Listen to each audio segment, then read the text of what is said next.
Jose, thank you for giving us this time. So you already killed it in the Kigali universe. What do you talk about that? I just first and foremost want to thank God. Chameleone yakubye Rwanda naye kennyini akakasiza abantu bambi ab'e Rwanda bamulaze munnange ate omukowaano banyumiddwa munnange ekyabadde ku Maholo Stadium wali nkugambye ekyabadde bulala nnyo bye ngenda okubeera nga nkutuusako mwana mwenzi munnange ate Dr. Jose Chameleone nga ayogera munnange esayidi eno ku interview ebadde emukolebwako maaso awo nina munnange ate n'engeri gye yaliikinzeko app wali ne mwana mwenzi munnange ate Victor Kamenyo eyatta ente ng'asunaasune kw'ossa ate ne mwana mulenzi munnange ate Bruno K ne muwala we ngenda kubeera nga mbikutuusako maaso eyo kakasa nti nno subscribinga kw'ossa ate n'okulayikinga vidiyo kakati nno kansooke nkutegeezeeko nti nno mwana mulenzi munnange ate Dr. Jose Chameleone munnange ali mu kwogeza abantu obwama esayidi eno era nga mwana mulenzi ono yayugumiza munnange ate Rwanda wali mu kisaawe ekinene ennyo kiyite munnange wali Amahoro Stadium wabaddeyo event ey'amaanyi ya performance nkugambye naye kennyini bambi naye akakasiza kakati wali okusinzira munnange wali kwabadde nga ali mubuuza ng'ali mu interview nga amugambye bannange tukusuubira okudda eno abantu nga bakwagala naye asabyeko kaawo president w'e Rwanda munnange at least basobole okuorganizingayo ko show asobole munnange okomawo ayimbiremu munnange abantu n'abo abatasobodde munnange ate kumulaba ku mulundi ogwo ate bwagenda okomawo asobole munnange ate okubayimbira bonna basobole omulaba bulungi nnyo mwana mulenzi munnange ate Chameleone bibino byabadde ayogera. Jose, thank you for giving us this time. So you already killed it in the Kigali universe. What do you talk about that? I just first and foremost want to thank God that I'm healthy and alive, and I want to thank my Rwandan family for remembering me, praying for me, and not forgetting me. I want to thank Kigali Universe. You guys made a very big production. I thank you so much, and I'm grateful. I'm grateful. When you come to Rwanda, people want to see you perform. You want to give them everything. And if it wasn't for time, I'll still take them for a very big marathon. But I'm so happy. I looked at the videos. The show was wonderful, and I thank God. Alhamdulillah. Yeah, and it's been very long time since we had you here performing here, and yet Rwandans will love you so much. Yeah. And how was it for you when you had the news that you were invited to come back? I was super excited. I was super excited to be in Rwanda. I was wondering whether people had forgotten me. But anyway, I was supposed to be here in December, but I didn't manage to be here in December because I had health issues back and forth. But when the doctors in America told me that I'm good to go, I thought to myself and said the first people that I have to prioritize was Rwanda, because people were already excited and happy to see me. So yeah, I told the management to change the diaries because I had to make this ilikuwa kazi ya muhimu sana. Right. And now that the Rwandans don't want you to go back, now you are here in the Amahoro Stadium, and you're going to be performing for the Rwandans. Yeah. But what do you say?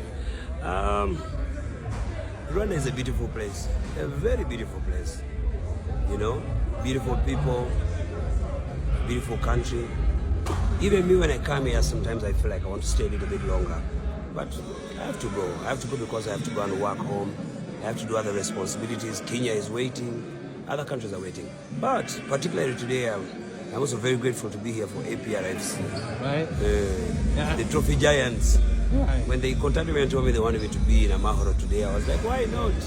I'm supposed to be in Nairobi, but I said, no, I cancelled because Nairobi was my official meeting, which is not a performance, so I postponed it and said, let me first make sure that I came to Rwanda, get people quite enough, and then I can go. But I'm excited too. Well, now, to me, I was there to your show in Kigali Universe, and Kigali Universe became small. Should we expect you to come back? Maybe give us another show here in the stadium? Yeah, I've been talking to the people who are responsible for that. For me, I'm a music man. All I can do is sing for the people anytime, anywhere.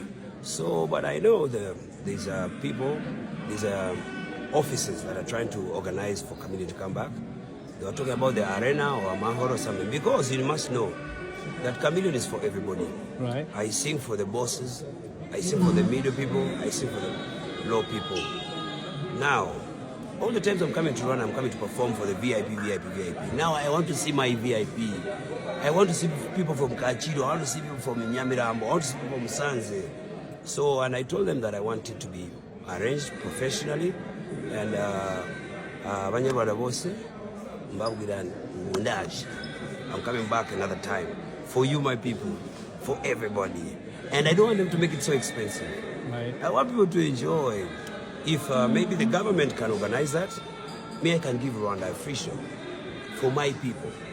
If the government, if you can hear me, His Excellency, and everybody that is in those offices, His Excellency, the President of Rwanda, this is Chameleone from Uganda, a very good friend to Rwanda. I kindly and humbly request you to bring me back to Rwanda for the people, and let's have a very huge show. I don't want no money for that. I want you to arrange it as a government, and I come back and give my people good music anytime. Byebyo nno munnange era nga bw'owulidde nkugambye banyumiddwa nnyo esayidi eyo kakati era ku sayidi y'emu mwana mulenzi ono munnange ate Chameleone ne mwana mulenzi munnange Victor Kamenyo era nga beeguddeko esayidi eyo e Rwanda era nga boogezaako okulaba munnange akatambyako mwana mulenzi ennaku zino bannange ayambala kye bayita okwambala Chameleone anyirira okufaako obufi era nga boogezaako okulaba abadde ayambadde bambi essuuti ebadde emunyumidde okuzaama kw'ossa ne mwana mulenzi munnange ate Victor Kamenyo era nga boogezaako okulaba akatambyako. Tomorrow is gonna be bad. It was another day. Yeah. Tomorrow is gonna be bad. It was another day. Yeah. Era nga ku sayidi y'emu kw'ossa n'ebyo ebifaananyi nabyo bibadde bikutte akati munnange ate esayidi eyo weebityo nno munnange ate webitambudde ku mwana mulenzi munnange ate Dr. Chameleone kakati nno awo kankuggyeko nkutegeezeko nti nno Bruno K munnange anti tuli mu kaseera ka kuzza baana ku masomero era nga naye abadde munnange ng'ali mu kuzzaayo omwana we era nga boogezaako okulaba awo munnange amukutte ku mukono awo n'amuteekamu mu mmotoka straight munnange ate n'amutwala tukimanyi bulungi tino Bruno K bambi abadde nga yakafuna emmotoka twakirabako ko wali bamusondera bambi abamu naye kennyini n'agattako munnange awo era nga emmotoka yeeyo munnange kyabadde ataddemu muwala we era nga boogezaako okulaba akatambyako munnange ate straight awe n'amutuusa munnange ate ku ssomero.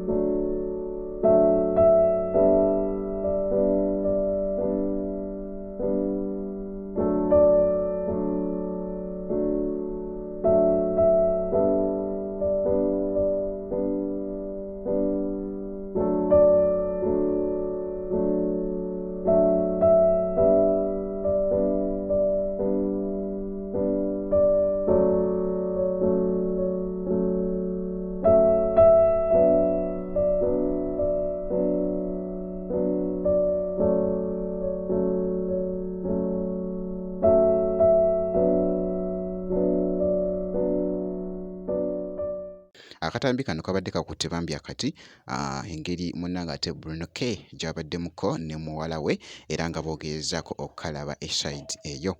Bwe nti bwe nkoze kakasa ati no subscribinga kosa ate n'okulayikinga video ngenda kubeera nga nkomawo ko mu maaso eyo n'ebirala.